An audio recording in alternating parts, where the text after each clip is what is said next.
We fitted an uprated clutch to our Subaru because the old one was absolutely destroyed. And then we went to the track to see how it stacks up against a supercar. We're trying to modify a normal car to be faster than a supercar with only 15 grand. But because I may have bought a car with a completely knackered clutch... Where's the clutch? Oh my... Will? We thought it was best to get that sorted before we did any mods. The issue was that we had less than 24 hours to get this clutch done. We had the track book the next day to get some benchmark times in our Subaru to see just how far off a supercar we were.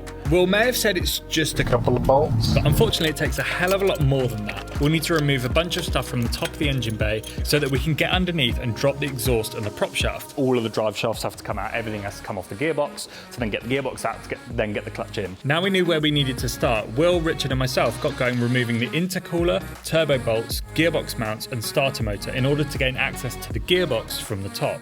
And as you can see, we make one hell of a team. I'm holding the torch. It's like helping Dad out. You're not holding it right. Good work, gents. Cheers, Jackson. Solid work. Should have it off in 5 minutes.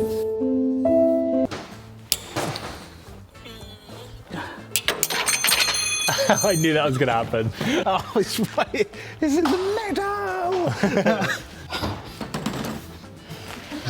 I need something of length. They're just straight into the starter motor here, right? That's the starter motor body, yeah. So does it just need a whack? Yeah, it might do. So I told Richard that's the wrong end of the hammer. I'm going to give it a wiggle. Yay, well done. Another bolt? Yeah, I thought... There are more bolts on the heat shield than the gearbox. Yeah. But as with any old car, half the battle is with the various bolts that have never been removed before. Our biggest enemy was the turbo heat shield.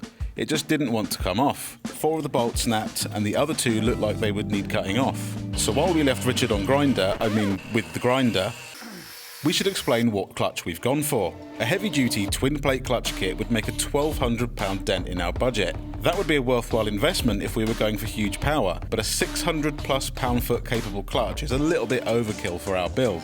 What we've gone for is our middle-of-the-road option. It's an Exodus Stage 1 organic clutch, and it's perfect for what we're going for. It'll happily take just over 300 pound-foot of torque, and it's a much more budget-friendly £545. We could have gone for a standard clutch, like the one that's in it already, but it would not have taken the potential power we want to take this car up to. I'm excited to see how dead the old one is. Yeah. No one watching this thinks we're taking it seriously. We have to keep you like, no, honestly, we're trying. No, we are. This is us trying. This is us being serious.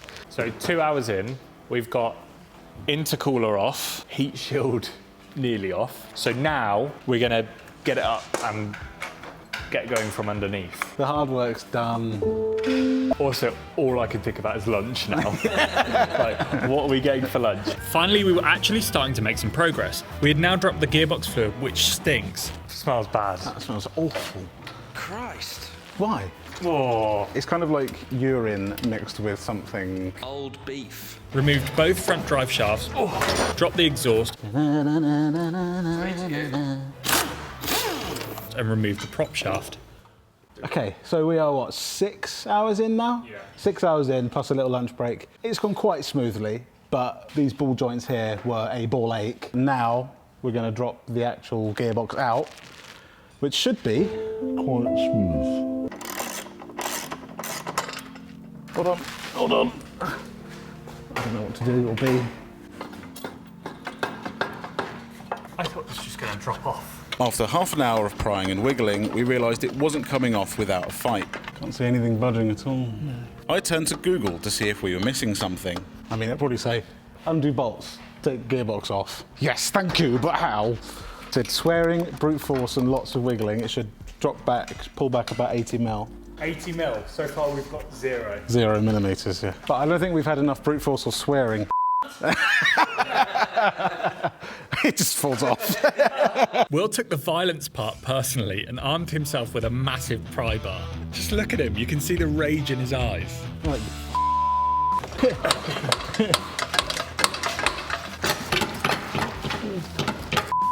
Ow! gearboxes can go to hell. This is enough to break a man. Any man. I challenge any man to this and see if they don't break. After an hour of nothing, we turned to just wedging a series of screwdrivers, poles, pry bars and crowbars in and cranked up the swearing. Subaru lovers, look away now. I'm sure this is how Subaru do it. Yeah. Well, that's going now. Subaru. Fuck gearbox. So currently we're propping the engine up with some wood and then trying to jack the gearbox because the two are just moving on the motor mounts at the moment. So we're trying to get the two levels, support one, and then jiggle the other one whilst pulling it. It's less than a millimetre, but yeah. So just 79 millimetres to go. Just 79 millimetres between friends. Yeah, but when it takes an hour to do less than one, Yeah, so do the math. 79 hours to go. Morale was seriously low. The gearbox had obviously never been off the car in the last 19 years, and it looked like we were never going to get the job done in the day. Well, it's not getting done today. Well, unless we stay. Yeah, but otherwise what do we do?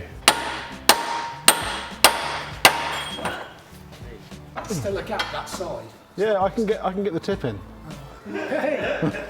Just the tip. I've got maybe a centimetre or more. Oh, That moved. That moved, yeah. but delivering a baby. It's like it's ready. I'm not sure midwives have such oily gloves, though. Yeah. If a midwife came in and said hello. Oh, there we go.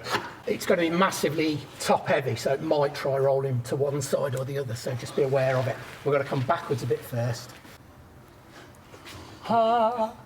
It's a boy. Do you need to lie there with some skin contact with it or something? cut the cord. While Will was spending some time with his newborn, I started removing the clutch.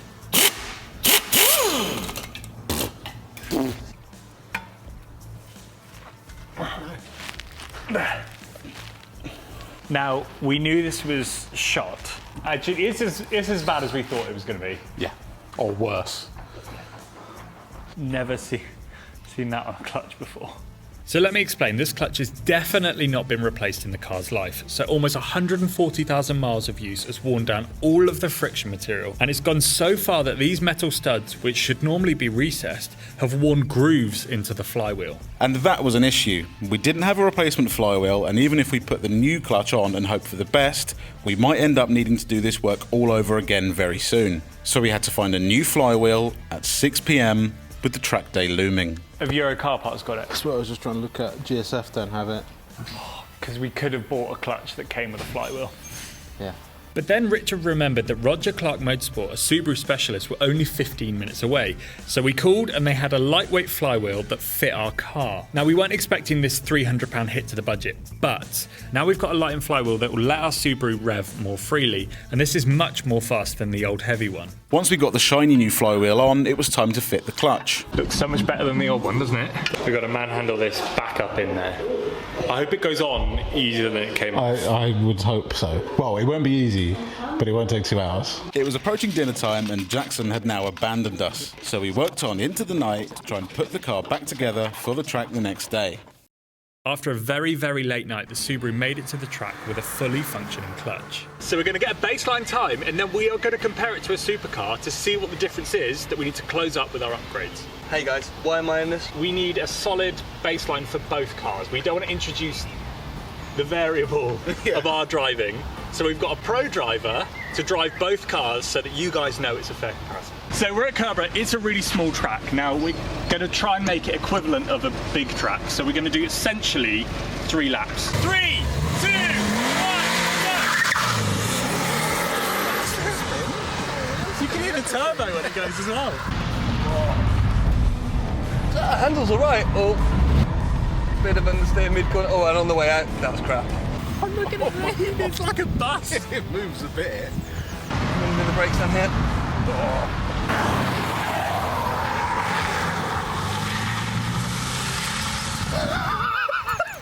It's still doing it.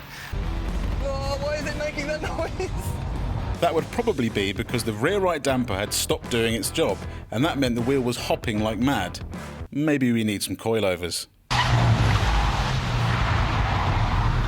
Come on, little Subaru. Right, a 126.98. See, I don't know if that's good. Now we knew the Subaru's lap time, it was time to find out which supercar we'd be up against. You're gonna love it.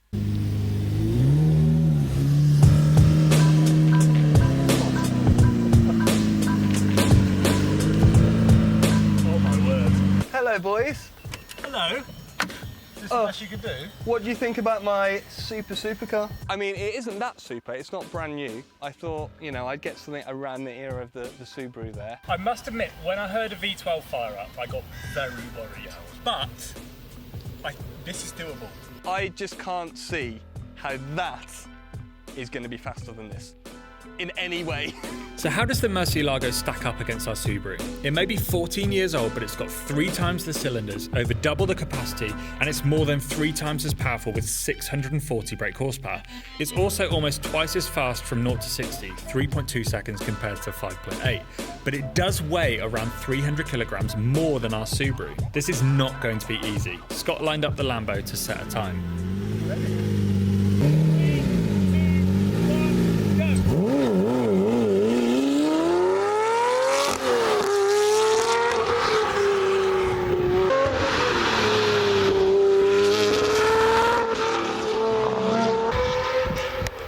Sounds like a fighter jet!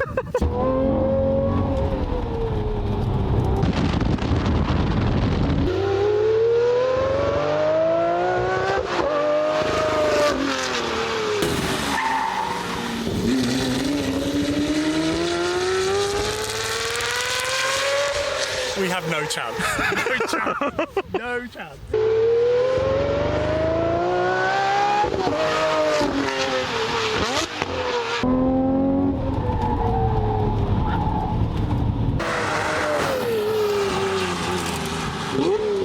Subaru was 126.